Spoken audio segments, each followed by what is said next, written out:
नमस्कार।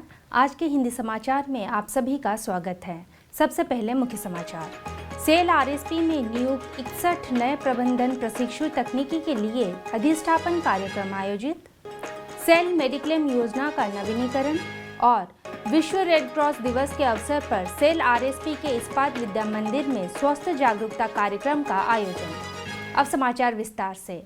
सेल राउरकेला इस्पात संयंत्र के ज्ञानार्जन एवं विकास विभाग में 10 जुलाई 2024 को आयोजित एक अधिष्ठापन कार्यक्रम में खान और सिरेमिक स्ट्रीम के लिए 61 प्रबंधन प्रशिक्षु तकनीकी महारत्न कंपनी सेल में शामिल हुए। आरएसपी के निदेशक प्रभारी श्री अतनु भौमिक और सेल के निदेशक कार्मिक श्री के सिंह मंच पर उपस्थित थे, जबकि सेल बोर्ड के अन्य सदस्य वर्चुअल मोड पर कार्यक्रम में शामिल हुए। नए प्रशिक्षुओं को शुभकामनाएं देते हुए निदेशक प्रभारी भिलाई इस्पात संयंत्र श्री अनिर्बान दास गुप्ता ने अपने संबोधन में कहा कि आर्थिक विकास में इस्पात का महत्वपूर्ण योगदान है और इस्पात उद्योग का विकास अनिवार्य है। निदेशक वाणिज्यिक श्री वीएस चक्रवर्ती ने कहा कि सेल नए विचारों और सोच को अपनाता है और आशा व्यक्त करते हुए उन्होंने प्रबंधन प्रशिक्षुओं से इस्पात उत्पादन को लागत प्रभावी बनाने की दिशा में काम करने का आह्वान किया ताकि निवल लाभ में सुधार लाया जा सके। आरएसपी के प्रभारी निदेशक श्री अतनु भौमिक ने पुरानी यादें ताजा करते हुए सेल में एमटीटी के रूप में शामिल होने के अपने अनुभव को साझा किया। उन्होंने एमटी को इस्पात की तरह लचीला, मजबूत बनने की सलाह दी ताकि समय आने पर गतिशील कारोबारी माहौल के अनुकूल खुद को ढाल सके। दुर्गापुर इस्पात संयंत्र तथा इसको इस्पात संयंत्र के निदेशक प्रभारी श्री बीपी सिंह ने सेल की खादानों में लगभग 20 वर्ष तक काम करने की अपनी यादें साझा की तथा कहा कि सेल सक्षम तथा प्रतिबद्ध व्यक्तियों को कंपनी के शीर्ष पदों तक पहुंचने का अवसर प्रदान करता है। निदेशक वित्त श्री के तुलसियान ने पिछले 3 वर्षों में सेल के वित्तीय प्रदर्शन को सूचीबद्ध किया तथा देश की सकल घरेलू उत्पाद जीडीपी वृद्धि में इस्पात के महत्व को भी रेखांकित किया। सेल के निदेशक कार्मिक श्री के सिंह ने प्रशिक्षुओं को आश्वस्त किया कि उन्होंने सही निर्णय लिया है तथा प्रशिक्षुओं का परिवार के सदस्य की तरह पूरा ख्याल रखा जाएगा। भारत की ऐतिहासिक T20 विश्व कप जीत का उदाहरण देते हुए श्री सिंह ने प्रशिक्षुओं से नियमित एवं कठोर प्रशिक्षण के माध्यम से आत्मविश्वास की गुणों को विकसित करने का आग्रह किया। सेल के निदेशक तकनीकी परियोजनाएं एवं कच्चा माल श्री के सिंह ने कहा कि प्रशिक्षु सही समय पर सही जगह पर हैं। जब आरएसपी एक ब्लास्ट फर्नेस को बंद करने तथा 2 फर्नेस से समान मात्रा में हॉट मेटल का उत्पादन करने का उत्कृष्ट कार्य कर रहा है। बोकारो स्टील प्लांट के निदेशक प्रभारी श्री के तिवारी ने कहा कि जब भारत 2047 तक विकसित भारत के लिए तैयारी कर रहा है तो प्रशिक्षुओं के पास राष्ट्र के इस सपने को साकार करने में योगदान देने के लिए 2047 तक 23 महत्वपूर्ण वर्ष हैं। सेल के मुख्य सतर्कता अधिकारी श्री SN गुप्ता ने कहा कि सेल का हैप्पीनेस इंडेक्स काफी ऊंचा है क्योंकि ये विकास के अवसरों के साथ साथ कार्य जीवन संतुलन का सही तालमेल प्रदान करता है। मुख्य महाप्रबंधक मानव संसाधन ज्ञानार्जन एवं विकास सुश्री राजश्री बैनर्जी ने स्वागत भाषण दिया। इस अवसर पर एक परिचर्चा सत्र भी आयोजित किया गया जिसमें श्री भौमिक और श्री सिंह ने प्रबंधन प्रशिक्षुओं के विभिन्न प्रश्नों के उत्तर दिए। कार्यक्रम की शुरुआत राष्ट्रगान और दीप प्रज्वलन के साथ हुई, जिसके बाद जनसंपर्क विभाग द्वारा तैयार सेल की अगली पीढ़ी का स्वागत पर एक लघु वीडियो दिखाया गया। सहायक प्रबंधक HSM2 श्री बी भवानी, जो 2023 में एमटीटी के रूप में आरएसपी में शामिल हुई थी, उन्होंने एक प्रस्तुति के माध्यम से पिछले 1 वर्ष के अपने अनुभव साझा किए। वरिष्ठ प्रबंधक मानव संसाधन श्री शुभेंदु गरुड़ ने एमटी के स्वागत में एक चिर प्रतिष्ठित गीत प्रस्तुत किया। कार्यक्रम के दौरान एक प्रेरक वीडियो भी दिखाया गया।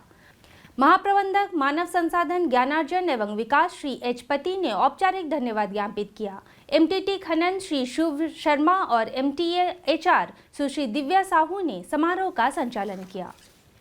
सेल मेडिक्लेम योजना 2024-25 को messrs new India insurance company limited के साथ 11 जुलाई 2024 से 10 जुलाई 2025 तक 1 वर्ष की अवधि के लिए नवीनीकृत किया गया है।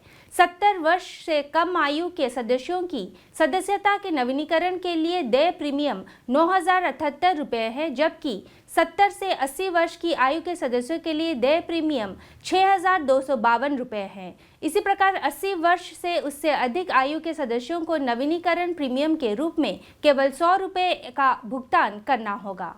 पॉलिसी अवधि 2024-25 के दौरान नवीनीकरण और नए नामांकन के अलावा गैप केस यानी पात्र पूर्व कर्मचारी जो अपनी सदस्यता का नवीनीकरण करने में विफल रहे हैं या सेल से अलग होने के बाद कभी भी सेल मेडिक्लेम योजना के तहत नामांकन नहीं कराया है, वे कर्मचारी जो सेल मेडिक्लेम योजना 2024-25 के तहत प्रदान किए गए कवरेज मानदंडों के अनुसार पात्र थे, उन्हें भी ऊपर उल्लेखित अपनी आयु श्रेणी के आधार पर सब्सिडी वाले प्रीमियम के भुगतान पर 2024-25 के लिए योजना के तहत नामांकन की अनुमति दी जाएगी।